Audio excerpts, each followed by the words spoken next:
સમાચાર વિસ્તારથી રાજકોટના ગેમ ઝોનમાં લાગેલી આગ બાદ રાજસ્થાન સરકાર પણ હાઈ એલર્ટ મોડ પર છે। આ ક્રમમાં વિવિધ ટીમોએ રાજ્યના વિવિધ શહેરોમાં ગેમ ઝોન કેન્દ્રોનું નિરીક્ષણ કર્યું હતું। જયપુરમાં 6 ગેમિંગ ઝોન પર જપ્તીની કાર્યવાહી કરવામાં આવી હતી। ગુજરાતમાં રાજકોટ અકસ્માતથી બોધપાઠ લઈને રાજસ્થાનમાં સતર્કતા જાળવવા માટે સ્વાયત્ત સરકારના વિભાગ દ્વારા આદેશો જારી કરવામાં આવ્યા છે, જે અંતર્ગત રાજ્યના તમામ ગેમ ઝોનમાં સુરક્ષા વ્યવસ્થાનું નિરીક્ષણ કરી સુધારો કરવામાં આવશે। રાજ્યની તમામ શહેરી સંસ્થાઓના કમિશનરો અને ઈઓને ગેમ ઝોનનું નિરીક્ષણ અને દેખરેખ રાખવા સૂચના આપવામાં આવી છે। રવિવારે કોર્પોરેશનની ટીમ પણ જયપુરમાં ચાલતા ગેમિંગ ઝોનની તપાસ માટે નીકળી હતી, જ્યાં માત્ર ખામીઓ જ દેખાતી હતી। ગેમિંગ ઝોનમાં સલામતીના માપદંડોનો ભંગ કરીને બાળકોની સલામતી સાથે છેડા કરવામાં આવી રહ્યા હોવાનું જણાવ્યું હતું। કેટલાક ઝોનમાં સલામતી માટે લગાવવામાં આવેલી હોઝ પાઇપ ખૂણામાં હતી, તો કેટલીક જગ્યાએ મોટર વડે પાણી વહી જતા પાણીનો પ્રવાહ દેખાતો ન હતો। એટલું જ નહીં, ગેમ ઝોનમાં જ્વલનશીલ સામગ્રીનો પણ ઉપયોગ થતા જોવા મળ્યો હતો। મોટાભાગના ઝોનમાં ફાયર ફાઇટિંગ સિસ્ટમ કામ કરતી નથી। ગ્રેટર મ્યુનિસિપલ કોર્પોરેશનના ફાયર વિભાગે શહેરના અડધો ડઝનથી વધુ ગેમિંગ ઝોનનું નિરીક્ષણ કર્યું હતું અને ખામીઓ જણાતા તેને સીલ કરવામાં આવ્યા હતા। શહેરમાં 25થી વધુ નાના મોટા ગેમ ઝોન ચાલી રહ્યા છે, પરંતુ ત્યાં એક પણ ગેમ ઝોન નથી જે સુરક્ષાના તમામ ધોરણો પૂર્ણ કરે। મોટાભાગના ગેમ ઝોન એવા છે કે જેમાં 20% પણ ધોરણો પૂરા થતા નથી। આવી સ્થિતિમાં સંચાલકો બાળકોની સુરક્ષા સાથે રમત રમી રહ્યા છે।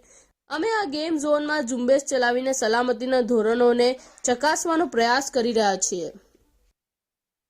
गुजरात हादसे के बाद पूरा प्रदेश का सिस्टम सक्रिय हो चुका है और तमाम गेमिंग जोन्स पर फायर टीमें हैं वो विजिट कर रही हैं। अग्निशामक विभाग है वो लगातार विजिट कर रहा है, तमाम उपकरणों को देख रहा है कि फायर फाइटिंग सिस्टम किस तरह का है, किस तरह से काम करता है, क्या पूरे इक्विपमेंट काम कर भी रहे हैं या नहीं। कल भी 6 जो गेमिंग जोन्स हैं उनको कहीं ना कहीं बंद कर दिया गया था, सीज कर दिया गया था। आज भी लगातार रेगुलर जो कार्रवाई है राजधानी जयपुर में चल रही है। गुजरात हादसे के बाद सरकार की ओर से निर्देश दिए गए थे कि तमाम गेमिंग जोन को चेक किया जाए। डीसी फायर हमारे साथ मौजूद है, उनसे बातचीत करते हैं। मैडम, कल भी 5 से 6 गेमिंग जोन्स को बंद किया गया था, आज फिर आप चेक कर रहे हैं, क्या कुछ व्यवस्थाएं मिली हैं? आज फिर से अपन मालवीय नगर जोन के पूनो में हैं और यहाँ अपन देख पा रहे हैं सिस्टम इनका काफ़ी कुछ अच्छा सिस्टम इन्होंने लगा रखा है। बाकी अभी अपन एग्जिट का और देख लेते हैं। बाकी सारी व्यवस्थाएं इनकी फायर फाइटिंग सिस्टम है वो काफ़ी हद तक इनका अच्छा है। मैडम, गुजरात का हादसा राजस्थान में रिपीट ना हो इसके लिए क्या सावधानी रखनी चाहिए तमाम मॉल्स के जो मालिक हैं जहाँ ये गेमिंग जोन चल रहे हैं? इसी को चलते देखो अपन वैसे तो रेगुलर इनके अपन करते रहते हैं इंस्पेक्शन वगैरह, स्पेशली अपन ने इसीलिए फिर से अपन इनका मतलब एक बार विजिट करेंगे सबका, जहाँ जहाँ फायर फाइटिंग सिस्टम अपने को अधूरा मिलता है या फिर इस तरीके की कोई सामग्री या कोई मटेरियल ऐसा यूज किया हुआ है, जैसे मतलब वुडन प्लाई वगैरह ऐसा कुछ है, तो अपन इनको पाबंद करेंगे कि वो फायर प्रूफ ही यूज करें। और ऐसा कोई भी मतलब एंट्री और एग्जिट का विशेष ध्यान रखा जाए कि अगर कोई ऐसा कोई हादसा हो भी जाए तो एग्जिट इनका विशेष रूप से मतलब इनको अच्छे। कल 6 ऐसे गेमिंग जोन्स को सीज किया था, क्या क्या कमी थी उनमें? कल देखो अपन ने 6 गेमिंग जोन बिल्कुल सीज किए हैं, उनमें बहुत ही ज़्यादा मटेरियल इस तरीके का ही यूज़ था। ज़्यादातर मटेरियल जो मतलब आगजनी की घटनाओं को बुलावा देने वाला ही उसको अपन कह सकते हैं। और वहाँ अपने को एग्जिट का भी कोई प्रॉपर मिला नहीं था और जो फायर फाइटिंग सिस्टम एक्स्ट्रा इनके जितने भी लगे हुए थे वो चालू हालत में नहीं पाए गए। आज अभी आप चेक कर रहे हैं, मैडम आपसे चाहेंगे एक बार एग्जिट और तमाम जो चीज़ें आप जो देखते हैं कि किसी बिल्डिंग में एग्जिट एंट्री पॉइंट कितने ज़रूरी हैं, फायर फाइटिंग सिस्टम कितना मजबूत होना चाहिए, तमाम तरह की चीज़ें देखी जाती हैं। क्या पैरामीटर्स रहते हैं मैडम चेक करें? बिल्कुल सारे पैरामीटर्स के आधार पर अपन अभी देख रहे हैं एंट्री के इनके एग्जिट के कितने इन्होंने गेट रखे हुए हैं और इनके स्मोक डिटेक्टर वगैरह इनके स्पेशली अपन ये भी देख रहे हैं कि वाटर टैंक जो है इनका कितने लीटर का बना हुआ है, प्रॉपर प्रेशर से काम भी कर रहा है या नहीं। अगर तमाम चीज़ें ठीक नहीं होती हैं तो सीज की कार्रवाई की जाती है? बिल्कुल, अगर प्रॉपर चीज़ें नहीं मिलती हैं, मानकों के अकॉर्डिंग यहाँ नहीं मिलता है तो बिल्कुल अपन कार्रवाई। यहाँ सब ठीक है मैडम, विजिट कर रहे हैं? हाँ बिल्कुल, अभी तक तो सारा सब कुछ ठीक ही नज़र आ रहा है। पूरे प्रदेश भर में सरकार के डायरेक्शन के बाद तमाम कार्रवाई की जा रही है। कई जो गेमिंग जोन्स हैं उनको सीज भी किया गया है। लगातार जो टीम है आप देख सकते हैं पूरा जो लवाजमा है नगर निगम ग्रेटर की टीम मालवीय नगर जोन के पूनों में पहुंची हुई है और तमाम जो पॉइंट्स हैं, एंट्री एग्जिट पॉइंट्स, उनको देखा जा रहा है, किस हर लिहाज से परखा जा रहा है फायर फाइटिंग सिस्टम को कि अगर कोई दुर्घटना हो तो किसी को जान ना गंवानी पड़े। इन तमाम चीज़ों की जो जांच है वो की जा रही है। तमाम अधिकारी यहाँ पर मौजूद हैं और लगातार जो 45 डिग्री से ऊपर का जो टेम्परेचर राजधानी जयपुर में हो रहा है, उस टेम्परेचर में लगातार जो निगम के अधिकारी हैं वो यहाँ पर तमाम बिल्डिंग्स का जायजा ले रहे हैं और पूरी तरह से आगजनी की घटना कहीं नहीं हो, इस तमाम चीज़ों को ध्यान में रखते हुए तमाम जो संसाधन हैं वो निगम की टीमों द्वारा देखे जा रहे हैं। क्योंकि जिस तरह का अगर किसी बिल्डिंग में फायर फाइटिंग सिस्टम ठीक होता है तो कहीं ना कहीं आगजनी की घटना हो भी जाए तो लोगों को जान गंवानी नहीं पड़ती है। कैमरा पर्सन मनोज के साथ विष्णु शर्मा, इंडिया न्यूज, जयपुर। તો રાજકોટમાં ટીઆરપી ગેમ ઝોનમાં ભીષણ આગ લાગતા 33 જેટલા લોકોના દુઃખદ અવસાન થયા છે. લમા બનેલા આગના બનાવમાં ભાવનગરના ઓમદેવ સિંહ ગજેન્દ્રસિંહ ગોહિલનું પણ અવસાન થયું છે. રાજકોટમાં ગેમિંગ ઝોનમાં આગ લાગી ત્યારે મોટી સંખ્યામાં લોકો હાજર હતા, જેથી દુર્ઘટનામાં ઘણા લોકોના મૃત્યુ નિપજ્યું હતું. બનેલા આગના બનાવમાં ભાવનગરના ઓમદેવ સિંહ ગજેન્દ્રસિંહ ગોહિલનું પણ અવસાન થયું હતું. ઓમદેવ સિંહની ઓળખ થતા તેમની મૃતદેહને લઈને ભાવનગર ખાતે તેમના નિવાસ સ્થાને લાવવામાં આવ્યા હતા. ઓમદેવ સિંહ ગોહિલ વ્યવસાય વકીલ હતા અને તેમના પરિવાર સાથે રાજકોટ ફરવા ગયા હતા. તેઓ તેમના પરિવારને લઈને ટીઆરપી ગેમ ઝોનમાં ગયા હતા. તેમાં પરિવારનો બચાવ થયો, પરંતુ ઓમદેવ સિંહનું અવસાન થયું હતું. તેમના મૃતદેહ ભાવનગર આવતા મોટી સંખ્યામાં લોકો હાજર રહ્યા હતા. ઓમદેવસિંહ ગજેન્દ્રસિંહ ગોહિલ રાજકોટ તેઓના પરિવાર અને ભાણેજ ધેમરાજ સિંહને લેવા માટે ગયા હતા, જેમાં તેઓ તેમના માતા, બનેવી, ભાણીઓ તેમજ પરિવારજનો સાથે ટીઆરપીમાં ગયા હતા. હોનારત બાદ તેમની બનેવી વિજેન્દ્રસિંહ જાડેજા, તેમનો ભાણિયો ધર્મરાજસિંહ જાડેજા અને ઓમદેવસિંહ ગોહિલ અગ્નિકાંડનો ભોગ બન્યા હતા.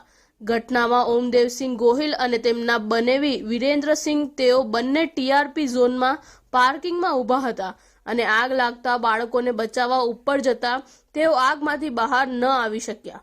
ઓમદેવસિંહ ગોહિલને માત્ર 8 વર્ષનો દીકરો છે. ત્યારે આ ઘટના અંગે સમાચાર મળતા વકીલ મંડળમાં શોકની લાગણી છવાઈ હતી. ટીઆરપી ડેથ ઝોનમાં 24 કલાક બાદ 30 થી વધુ ડેડ બોડી ફાયર ટીમ દ્વારા બહાર કાઢવામાં આવી હતી. ત્યારબાદ પણ ઘણા બધા લોકો આ પરિવારજનો મિસિંગ હતા. તેમાં એફએસએલ ટીમ દ્વારા ડીએનએ ટેસ્ટ કરવામાં આવ્યો હતો, જેમાં ભાવનગરના વકીલ ઓમદેવસિંહ ગજેન્દ્રસિંહ ગોહિલના ડીએનએ મેચ થયા હતા. તો રાજકોટ ગેમ ઝોનની ગોઝારી ઘટનામાં વીરપુરના યુવકના મોતથી 10 થી 12 વર્ષના પુત્રએ પિતાની છત્રછાયા ગુમાવી છે. યુવાનની સ્મશાન યાત્રામાં મોટી સંખ્યામાં લોકો જોડાયા હતા. રાજકોટમાં અગ્નિકાંડમાં બાળકો સહિત 33 લોકોના મૃત્યુ થયા છે.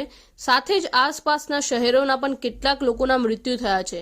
ત્યારે જ રાજકોટમાં ટીઆરપી ગેમ ઝોન અગ્નિકાંડમાં યાત્રાધાર વીરપુરના યુવકનું મોત થયું છે. જેતપુર તાલુકાના યાત્રાધામ વીરપુરના જિગ્નેશ ગઢવી નામનો યુવાન 20 દિવસ પહેલા જ ટીઆરપી ગેમિંગ ઝોનમાં નોકરીએ લાગ્યો હતો અને અગ્નિકાંડમાં હોમાયો હતો. યુવક તેની 4 બહેનોનો એકનો એક ભાઈ અને માતાનો એકમાત્ર આધાર હતા.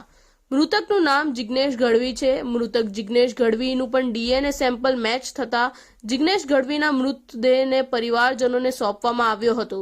પરિવારજનો દ્વારા જિગ્નેશ ગઢવીના મૃતદેહને યાત્રાધામ વીરપુર તેમના નિવાસ સ્થાને લાવવામાં આવ્યો હતો અને જ્યાં પરિવારજનો દ્વારા વીરપુર સ્મશાન ગૃહ ખાતે અંતિમ વિધિ કરવામાં આવી હતી. અંતિમ વિધિમાં મોટી સંખ્યામાં લોકો જોડાયા હતા. સાથે જ મૃતક જિગ્નેશ ગઢવી મૃત્યુથી 4 બહેનોએ એકનો એક ભાઈ ગુમાવ્યો હતો, જ્યારે એકના એક પુત્ર પિતાની છત્રછાયા ગુમાવી હતી. સાથે જ આરોપીઓ વિરુદ્ધ કડકમાં કડક કાર્યવાહી થાય તેવી પરિવારજનોએ માંગ કરી હતી. તો રાજકોટમાં ટીઆરપી ગેમ ઝોનમાં આગની ઘટનામાં 33 જેટલા લોકોના મોત નિપજ્યા હતા. ત્યારે રાજકોટના નવા પોલીસ કમિશનર તરીકે બ્રિજેશ કુમાર ઝા અને નવા મનપા કમિશનર તરીકે ડીપી દેસાઈની નિમણૂક કરાઈ છે. નવા પોલીસ કમિશનર બ્રિજેશ કુમાર ઝાએ રાતોરાત ચાર્જ સંભાળી લીધો છે. રાજકોટ ગેમ ઝોન દુર્ઘટના બાદ ગુજરાત સરકારે મોટી કાર્યવાહી કરી છે, જેમાં રાજકોટ પોલીસ કમિશનર રાજુ ભાર્ગવ અને મ્યુનિસિપલ કમિશનર આનંદ પટેલની તાત્કાલિક બદલી કરી દેવાઈ છે. રાજકોટના નવા પોલીસ કમિશનર તરીકે બ્રિજેશ કુમાર ઝા અને નવા મનપા કમિશનર તરીકે ડીપી દેસાઈની નિમણૂક કરાઈ છે. નવા પોલીસ કમિશનર બ્રિજેશ કુમાર ઝાએ રાતોરાત ચાર્જ સંભાળી લીધો છે. રાજકોટ ટીઆરપી ગેમ ઝોન આગ તાંડવના 3 આરોપીના કોર્ટે 14 દિવસના રિમાન્ડ ગ્રાહ્ય રાખ્યા છે. કાળજુ આગ કંપાવનાર આગ કાંડના 3 આરોપીઓ નીતિન જૈન, યુવરાજસિંહ સોલંકી અને રાહુલ રાઠોડને કોર્ટમાં હાજર કરાયા હતા, જ્યાં વકીલની ધારદાર દલીલોને ધ્યાનમાં રાખીને કોર્ટે ત્રણેયના 14 દિવસના રિમાન્ડ મંજૂર કર્યા છે. આ તરફ વેલ્ડિંગ કરનાર આરોપીને પણ ક્રાઇમ બ્રાન્ચે દબોચી લીધો છે. રાજકોટ અગ્નિકાંડના ફરાર આરોપી પ્રકાશ જૈન આગમાં જ ભસ્મીભૂત થઈ ગયો હોવાની શક્યતા છે. આ આગ દુર્ઘટના બાદ પ્રકાશ જૈનના ભાઈએ પોલીસમાં અરજી આપી છે, જેમાં આગ તાંડવની દર્દનાક દુર્ઘટના બાદ પ્રકાશ જૈનનો મોબાઈલ લગાતાર સ્વિચ ઓફ આવી રહ્યો છે. જે દિવસે ગોઝારી દુર્ઘટના ઘટી એ દિવસે તે આગ ઓલવવા ગેમ ઝોનમાં ગયો અને બહાર જ ન આવ્યો હોવાનો ઉલ્લેખ કરાયો છે. તેની કાર પણ દુર્ઘટનાના સ્થળે જ છે. પ્રકાશ જૈન ફરાર છે કે આગમાં જ હોમાઈ ગયો એ પોલીસને તપાસનો વિષય છે. તો રાજકોટના ગેમ ઝોનમાં આગની ઘટના બાદ સરકાર જાગી છે અને તમામ જિલ્લાના ગેમ ઝોન, મલ્ટીપ્લેક્સ, મોલમાં તપાસના આદેશ આપ્યા છે. જો કે વિડંબના તરફ ધ્યાન દોરતા એવું જોવા મળ્યું છે કે રાજકોટ જિલ્લાની ધોરાજી નગરપાલિકામાં ફાયર સેફટીના સાધનો નથી. મ્યુનિસિપલ બિલ્ડિંગ્સ અને ઓફિસો એવી જગ્યાએ છે જ્યાં રોજિંદા હજારો લોકોની અવરજવર રહે છે. આ સરકારી કચેરીમાં કામ કરતા અધિકારીઓ અને કર્મચારીઓ તેમજ કચેરીમાં કામ અર્થે આવતા અરજદારોનો જીવ જોખમમાં મુકાઈ રહ્યો હોવાનું જોવા મળી રહ્યું છે.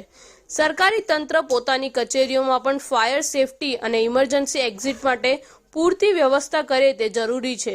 રાજકોટમાં આગની ઘટના બાદ ધોરાજી નગરપાલિકા ફાયર સેફટી સિસ્ટમ નિષ્ક્રિય હોવાનું જોવા મળ્યું હતું.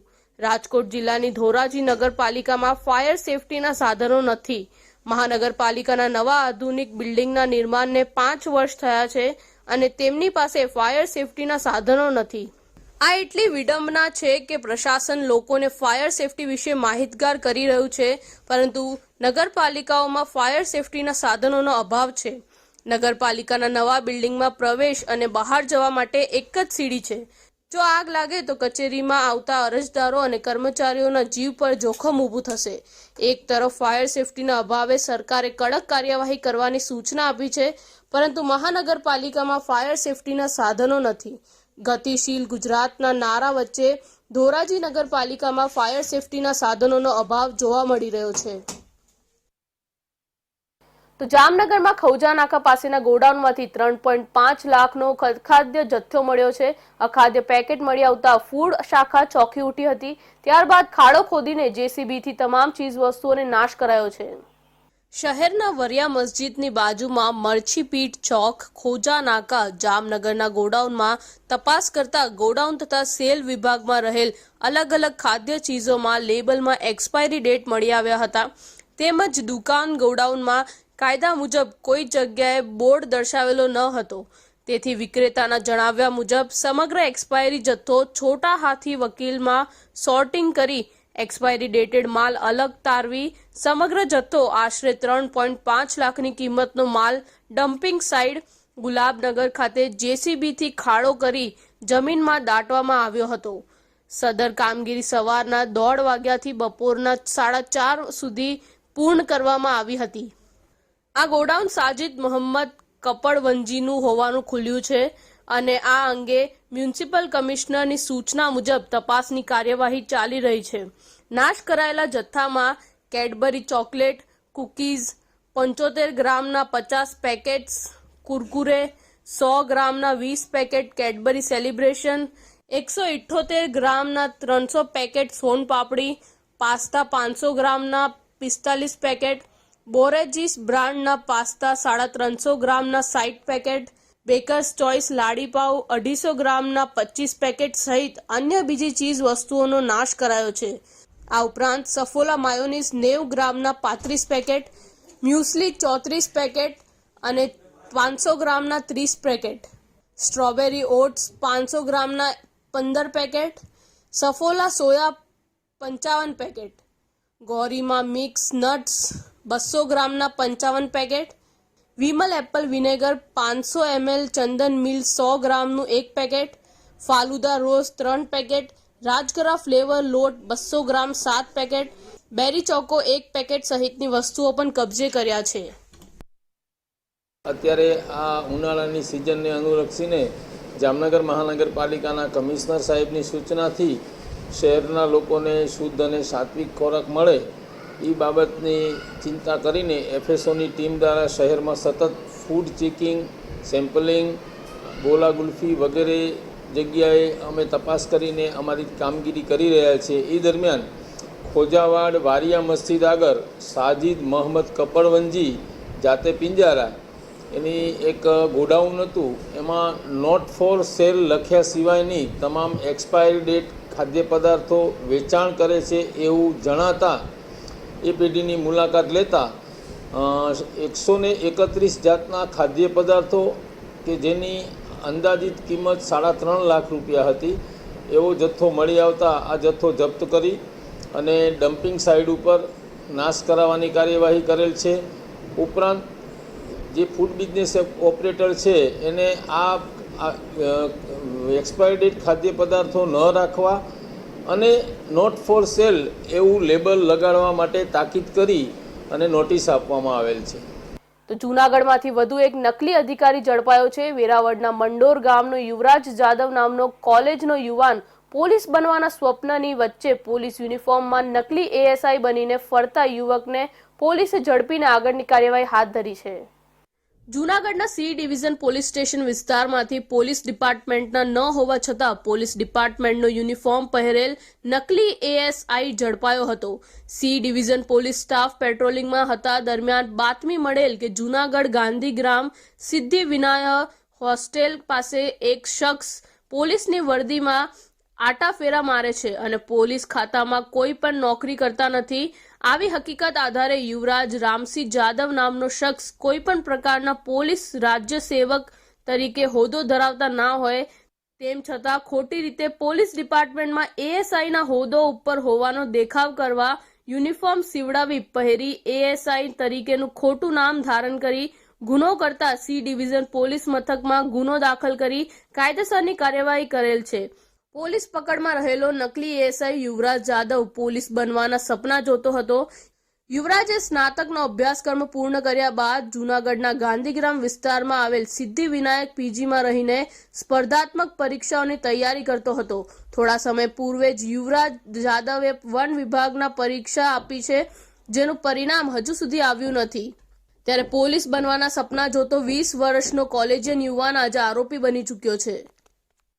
સ્ટેશનમાં ગઈકાલે એક પોતે પોલીસમાં ફરજ બજાવતા ના હોવા છતાં એએસઆઈની પોલીસ તરીકેની ખોટી ઓળખ આપનાર વ્યક્તિ યુવરાજ રામસિંહભાઈ જાદવ મૂળ વેરાવળનો અને અહીંયા જૂનાગઢમાં કોલેજમાં અભ્યાસ કરતો હોય આ વ્યક્તિ છે એ પોલીસના યુનિફોર્મ હોય તે ખાનગી બાતમી મળતા ગાંધીગ્રામમાં આવેલા સિદ્ધિ વિનાયક પીજી હોસ્ટેલ ખાતેથી સી ડિવિઝન પોલીસ સ્ટેશન દ્વારા વ્યક્તિને અટક કરવામાં આવેલો છે. તેના વિરુદ્ધ છે પોલીસ તરીકેના પુરાવા માંગતા કોઈ મળી આવેલ ન હોવાથી આઈપીસીની કલમ 170 તથા 171 મુજબ છે ગુનો દાખલ કરવામાં આવેલો છે. આ બાબતે વિગતવાર તપાસ કરતા આ જે યુવરાજ છે તેને પોલીસની અગાઉ પરીક્ષા આપેલી પરંતુ પોતે નાપાસ થયેલો. ત્યારબાદ હાલ ફોરેસ્ટની એક્ઝામ આપેલી છે તેનું રિઝલ્ટ પેન્ડિંગ છે. આ ઉપરાંત આમ કરવા પાછળનું મુખ્ય કારણ પોતાને વર્દીનો શોખ હોય, પોલીસ બનવા માંગતો હોય પરંતુ ગઈ પરીક્ષામાં ફેલ થતા આ યુનિફોર્મ બનાવી અને છેલ્લા 1 મહિના જેવા સમયથી છે પોતે પોલીસ તરીકે પોતાની ઓળખ આપતો ફરતો હોય. આ બાબતે વધારે પૂછપરછ કરતા અન્ય કોઈ પોલીસ તરીકેની ખોટી ઓળખ આપી અને અન્ય કોઈ ગેરપ્રવૃત્તિ કરેલું હાલ સુધી ધ્યાને આવેલું નથી. આમ છતાં આ બાબતની તપાસ શરૂ છે. આ ઉપરાંત આમને જ્યાંથી પણ યુનિફોર્મ સીવડાવ્યો છે ત્યાં એમને પણ એ બાબતે પણ પૂછપરછ કરવામાં આવશે અને તેમને પણ નોટિસ આપવામાં આવશે કે પોલીસના આઈ કાર્ડ ના હોવા છતાં પણ કેવા સંજોગોમાં યુનિફોર્મ સીવડાવી આપેલો છે. આ જે યુવરાજ જાદવ છે તે હાલમાં સ્પર્ધાત્મક પરીક્ષાઓની તૈયારી કરે છે. આ ઉપરાંત પોલીસની પણ તૈયારી કરતો હોય જેથી રેગ્યુલર રનિંગમાં પણ જાય છે અને ખાખી વર્દીનો શોખ હોવાથી પોતે છેલ્લી જે પોલીસની પરીક્ષામાં નાપાસ થયેલો હોય તો હમણાં જે ડાયરેક્ટ એએસઆઈની રિક્રુટ થયેલી હોય તો પોતે પણ ડાયરેક્ટ એએસઆઈ હોય તેવી ઓળખ માટે આ યુનિફોર્મ પહેરી અને ફરતો હોય. તો ગીર સોમનાથ જિલ્લા કલેક્ટર દિગ્વિજયસિંહ ડી જાડેજા દ્વારા પેશકદમી કારો સામે લાલ આંખ કરતા વેરાવળ તલાડા રોડ ઇનાજ ચોકડી પાસે બંને બાજુ આવેલા 15,000 સ્ક્વેર ફૂટ વિસ્તારના વાણિજ્ય દબાણો બાબતે તાકીદ કરતા લોકોએ સ્વેચ્છાએ દબાણ દૂર કર્યા છે. ગીર સોમનાથ જિલ્લાના વેરાવળ તાલુકાના વેરાવળ તાલાના રોડ ખાતે રસ્તાની બંને બાજુ સામાજિક વનીકરણની જમીનમાં વાણિજ્ય હેતુના દબાણોના કારણે રસ્તાની બંને બાજુથી પસાર થતા પાણીના વહેણમાં અવરોધતા ચોમાસાની ઋતુમાં રસ્તા પર ભારે પ્રમાણમાં પાણી ભરવાની સમસ્યાના કારણે રસ્તા પરનો વાહન વ્યવહાર ખોરવાઈ જવાની સમસ્યા ઉદ્ભવી હતી, જેથી જિલ્લા કલેક્ટર દિગ્વિજયસિંહ ડી જાડેજા દ્વારા આ સમસ્યાના કાયમી નિકારણ સારું આ વહેણ પરના વાણિજ્ય દબાણો દૂર કરવા સૂચના અપાતા અધિક નિવાસી કલેક્ટર શ્રી રાજેશ આલના માર્ગદર્શન હેઠળ રેવન્યુ વિભાગ, માર્ગ અને મકાન વિભાગ અને ફોરેસ્ટ વિભાગના અધિકારીઓની ટીમ દ્વારા જિલ્લા ઇનાજ પાટિયાએ આવેલ કુલ 42 દુકાનધારકોને નિયમોનુસાર નોટિસ અપાતા દુકાનધારકો દ્વારા સ્વેચ્છાએ 15,000 સ્ક્વેર ફૂટનું દબાણ દૂર કરવામાં આવેલ છે. ઇનાજ ચોકડી જે આપણે કહીએ છીએ ત્યાં આરએનબી અને ફોરેસ્ટની જગ્યામાં કુલ 32 દબાણદારોએ 42 દુકાન 15,000 ચોરસ ફૂટ જેટલું અંદાજિત દબાણ એ લોકો દ્વારા કરવામાં આવેલું હતું. અને એ વોટરવેમાં પણ ડિસ્ટર્બન્સ એક ઊભું કરતું હતું. એટલે અમે ફોરેસ્ટ અને આરએનબી બેને સૂચના આપી હતી કે ભાઈ આ તમે તાત્કાલિક એ લોકોને નોટિસ આપો અને અમે અમારા સંકલનમાં એ દૂર કરાવશું. નોટિસ ગયા પછી દુકાનદારોએ સ્વેચ્છાએ મને રૂબરૂ મળવા આવ્યા હતા અને એ લોકોએ કીધું કે અમે આ દબાણો છે અમારી રીતે અમે દૂર કરી દઈશું. ને એ લોકોએ દબાણો દૂર કરવાનું ચાલુ કરી પણ દીધું અને મોટાભાગે કાલ સાંજ સુધીમાં એ દબાણો દૂર સ્વેચ્છાએ થઈ જશે. તો ગીર સોમનાથ જિલ્લા કલેક્ટર જાહેર સલામતી અંગે એક મોટી પહેલ કરી છે અને fire safety, lift licence, fire NOC અંગે જાહેરનામું બહાર પાડ્યું છે અને જણાવ્યું છે કે જાહેરનામાનો ભંગ કરનાર સામે કડક કાર્યવાહી કરવામાં આવશે. ગીર સોમનાથ કલેક્ટર દિગ્વિજયસિંહ જાડેજાએ જાહેરનામું બહાર પાડ્યું છે કે જિલ્લાના તમામ જાહેર અને ખાનગી સ્થળોએ જ્યાં લોકો મોટી સંખ્યામાં ભેગા થાય છે, જેમ કે auditorium, town hall, party plot, cinema ગૃહો પર તકેદારીના પગલાં લેવા જરૂરી છે.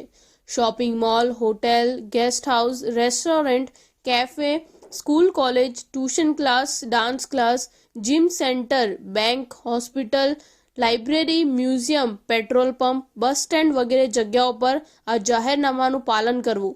સક્ષમ અધિકારી દ્વારા જારી કરાયેલા ફાયર સેફટી લેઆઉટ પ્રમાણપત્ર, ફોજદારી કાર્યવાહી સંહિતા 1973 યોજનાની કલમ 144 હેઠળ જિલ્લાના તમામ જાહેર સ્થળોએ અગ્નિ સલામતી અંગેના સાઇન બોર્ડ, મકાન વિકાસની પરવાનગી, મકાન ઉપયોગીની પરવાનગી, કામચલાઉ માળખાના કિસ્સામાં માળખાકીય સ્થિરતા પ્રમાણપત્ર, વિદ્યુત પરીક્ષણ પ્રમાણપત્ર, ઉપયોગ માટેનું લાયસન્સ, લિફ્ટનું અને નિયત પેટર્નનું પ્રમાણપત્ર આવશ્યક છે.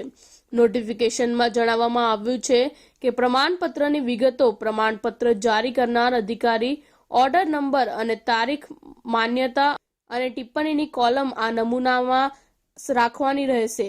આ પ્રકારના વ્યવસાય સાથે સંકળાયેલા લોકોને સાઇન બોર્ડ લગાવવા માટે સૂચનાની તારીખથી 30 દિવસનો સમય આપવામાં આવે છે. જાહેરનામાનો ભંગ કરનાર ભારતીય દંડ સંહિતાની કલમ 188 હેઠળ સજાને પાત્ર રહેશે. ફરજ પરના પોલીસ કોન્સ્ટેબલ કે તેથી વધુ રેન્કના પોલીસ અધિકારીઓ આ જાહેર હુકમના ભંગ બદલ ફરિયાદ નોંધવા માટે અધિકૃત છે.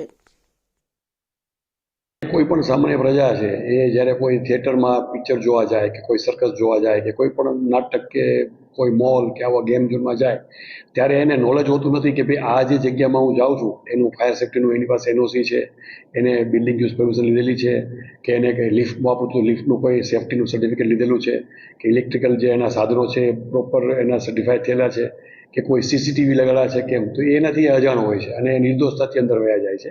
અને આનો ફાયદો છે એ સંચાલકો પણ ઘણીવાર લઈ લેતા હોય છે અને એમ ચલાવતા હોય છે. એટલે આ જે હમણાં ડ્રાઈવ આપણે રાખીએ છીએ એના ઉપરથી મને એવો વિચાર આવ્યો કે ભાઈ આવી રીતે એક ડિસ્પ્લે કરાવીએ કે ભાઈ જે સ્પર્શતા મુદ્દા છે કે ફાયરનો છે તો એમાં લખીએ કે ભાઈ મારું ફાયર આ તરફનું છે, આ તરફનું રિન્યુ છે. લિફ્ટ તો લિફ્ટ પણ મેં ઓલરેડી સર્ટિફાઈ કરાવી છે, ઇલેક્ટ્રિફિકેશન તો મેં વેરીફાઈ કરાવ્યું છે, સીસીટીવી તો મેં લખેલા છે અને વિકાસ પર અંગે છે અને બિલ્ડિંગ યુઝ પરમિશન પણ અમે જે તેઓ લીધે છે એ આ કોઈને ડિસ્પ્લે કરવાનું રહેશે, લોકો જોઈ શકે એવી જગ્યાએ એને ડિસ્પ્લે કરવાનું રહેશે, જેથી જે પ્રજા જે જાય છે એને ખબર પડે કે ભાઈ આ હું જે જગ્યાએ જાય છે એ જગ્યા સેફ છે અને કોઈ અકસ્માત કે એવું બનવાની શક્યતાઓ નહીવત છે. એટલા માટે આ જાહેરનામું આપણે બહાર પાડીએ છીએ. 30 દિવસની અંદર 30 દિવસ લોકોને સમય આપ્યો છે કે આ પ્રકારનું બોર્ડ બનાવીને લગાડી દે. એટલે 30 દિવસની મર્યાદા એ લોકો માટે છે કે એ લોકો પોતાનો આ જે ડિસ્પ્લે બોર્ડ લગાડી દે. 30 દિવસ પછી અમે ચેકિંગ ચાલુ કરશું અને જે નહીં લગાડ્યું તો આ જે એની 188ની જે એનું FIR દાખલ કરાવશું. તમે લોકોને કબૂતર અને પોપટ સાથે મિત્રતા કરતા જોયા હશે કે સાંભળ્યા હશે. લોકો વારંવાર તેમના ઘરમાં કબૂતર, પોપટ, કાકરી જેવા જીવો સાથે મિત્રતા કરે છે. પરંતુ ભાગલપુરના એક યુવકે એક વિચિત્ર શોખ છે અને તેને કાળા ગરુડને પોતાનો મિત્ર બનાવી લીધો છે. આ વ્યક્તિનું જીવન પર્યાવરણને સમર્પિત છે. તે વિવિધ પ્રકારના પ્રાણીઓને બચાવે છે અને તેમની સાથે મિત્ર બની જાય છે. તેને 3 ગરુડને બચાવ્યા અને તેઓ તેના મિત્રો બન્યા. છત પર પહોંચતાની સાથે જ ગરુડ આવી જાય છે. અમે વાત કરી રહ્યા છીએ ભાગલપુરના મુંડી ચકના રહેવાસી દીપકની. દીપક ઘણા વર્ષોથી પ્રકૃતિને પ્રેમ કરે છે અને તેનું જીવન માત્ર પ્રકૃતિને સમર્પિત છે.